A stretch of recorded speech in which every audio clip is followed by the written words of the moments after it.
इस वक्त की बड़ी खबर अखाड़ा में रूस और यूक्रेन के बीच चल रही जंग का नतीजा कब निकलेगा, इसका फिलहाल कोई और छोर दिख नहीं रहा है। रूस जहां आखिरी सांस तक यूक्रेन से युद्ध करने के लिए तैयार है और वो दिखा भी रहा है, तो वहीं ज़ेलेंस्की की सेना भी रूस के आगे घुटने ना टेकने का दावा कर रही है। लेकिन इन सबके बीच पश्चिमी मीडिया ने युद्ध से हुए नुकसान पर बहुत बड़ा दावा किया है। बहुत महंगा पड़ा है ये युद्ध।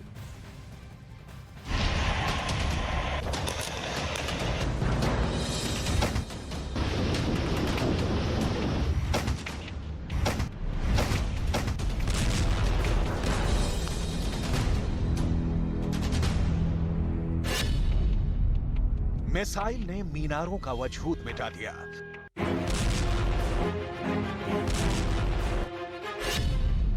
बस्तियों को खाक में मिला दिया।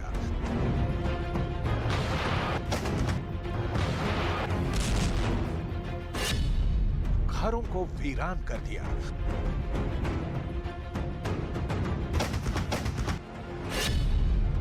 ड्रोन के डर से लोगों को पल पल मरने पर मजबूर कर दिया।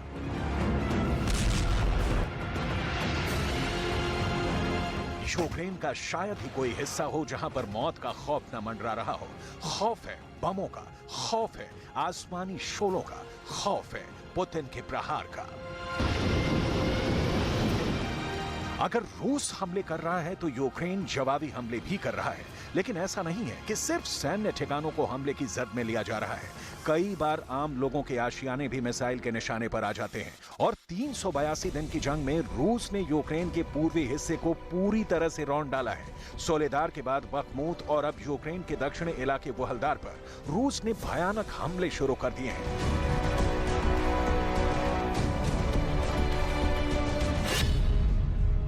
पश्चिमी मीडिया की माने तो फरवरी 2022 से अब तक रूस ने यूक्रेन पर 40,500 से अधिक बार बमबारी की है।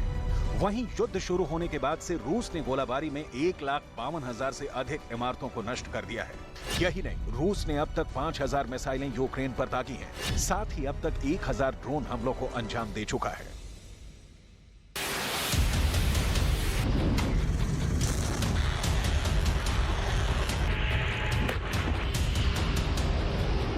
वहीं दूसरी तरफ अगर यूक्रेन की बात करें तो यूक्रेन ने भी माना है कि रूस जितने हमले करता है उसका 1/4 ही यूक्रेन कर पाता है, क्योंकि उसके पास गोला बारूद की बहुत ज्यादा कमी है। यूक्रेन लगातार यूरोपियन यूनियन और नाटो से तोप के गोलों और रॉकेट की मांग कर रहा है और यहां तक कह चुका है कि उसे हर रोज कम से कम 2.5 लाख गोलों की जरूरत है, जिससे वो रूस के हमलों का जवाब दे सके।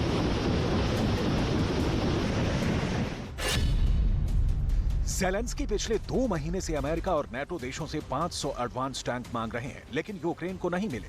यहां तक कि यूक्रेन को 321 टैंक देने का वादा किया गया था, जो अभी तक पूरा नहीं हुआ है। यूक्रेन ने लंबी दूरी की 1000 तोपें मांगी थी, जिस पर नाटो और अमेरिका ने ध्यान नहीं दिया। इसके अलावा यूक्रेन ने 1000 लंबी दूरी के ड्रोन मांगे थे, जो यूक्रेन को नहीं दिए गए। नाटो और अमेरिका ने 150 से 600 किलोमीटर तक मार करने वाली मिसाइलें तक यूक्रेन को नहीं दी। वहीं दूसरी ओर रूस लगातार यूक्रेन पर ताबड़तोड़ हमले कर रहा है। ईरान के शाहिद 136 यानी कामिकाज़े ड्रोन ने यूक्रेन में ऐसा कहर बरपाया है कि उसके असर से नाटो समेत वोलोदिमीर ज़ेलेंस्की के 54 मददगार देश अब तक नहीं उबर पाए हैं। प्रतिबंध के बावजूद रूस के हमले में कोई कमी नहीं आई है। ताजा प्रतिबंध रूस पर कनाडा ने लगाया है। कनाडा ने रूसी एल्यूमिनियम और इस्पात उत्पादों के आयात पर प्रतिबंध लगाने की घोषणा की है, जिससे रूस की मुश्किलें बढ़ सकती हैं। तो वहीं युद्ध पर यूक्रेन के अलग दावे हैं। वो रूस के 1,43,000 सैनिकों को मार चुका है और फरवरी में ही ये आंकड़ा 1.5 लाख को पार कर गया। यूक्रेन का दावा है कि वो रूस के करीब 3,500 टैंक तबाह कर चुका है। यूक्रेन का दावा ये भी है कि वो पुतिन के करीब 300 फाइटर जेट गिरा चुका है।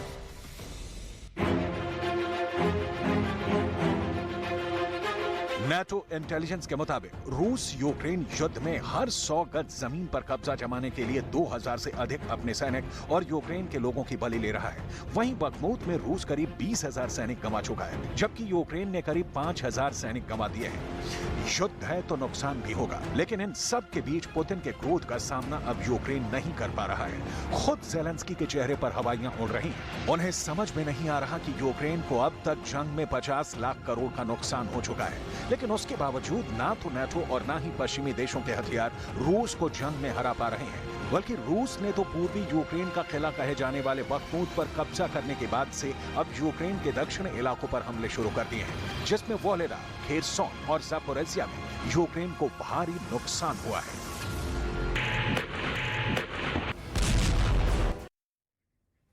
अब व्लादिमीर पुतिन के गोदामों में इतने बेहिसाब हथियार हैं, इतने बेशुमार गोला बारूद हैं कि वो 2 दिन नहीं बल्कि पूरे 2 साल तक इसी रफ्तार से यूक्रेन पर कहर बरपा सकते हैं। इसे लेकर लिथुआनिया की मिलिट्री इंटेलिजेंस सर्विस ने एक बहुत बड़ा दावा किया है। अब लिथुआनिया की मिलिट्री इंटेलिजेंस सर्विस के मुताबिक रूस जिस स्पीड में यूक्रेन पर बीते 365 दिनों से ज्यादा वक्त से गोले बारूद बरसा रहा है, उसी रफ्तार में पुतिन की सेना अगले 730 दिनों तक से ज्यादा समय तक यूक्रेन पर कहर बरपा सकती है। तो यूक्रेन रूसी सैन्य गोदाम खाली नहीं होता दिख रहा, अगले 2 साल तक चल सकता है। 730 दिन की बात कर रहे हैं। बड़ी बात यह है कि रूस को हथियारों का गोला बारूद के लिए किसी और देश से मदद की भी कोई दरकार नहीं है। लिथुआनिया की मिलिट्री इंटेलिजेंस सर्विस के चीफ ने खुद दावा किया है कि रूस के गोदामों में इतने हथियार जमा हैं कि वो पूरे यूक्रेन में ऐसी खौफनाक तबाही मचा सकता है जिससे उभरना यूक्रेन के लिए मुश्किल होगा। अब बावजूद इसके रूस चीन से 100 ZT-180 ड्रोन खरीदने की कवायद में जुटा है, जिसकी डिलीवरी इसी साल अप्रैल 2023 तक होने की संभावना है। फिर सोचिए। अखाड़ा मिलेंगे एक छोटा सा ब्रेक।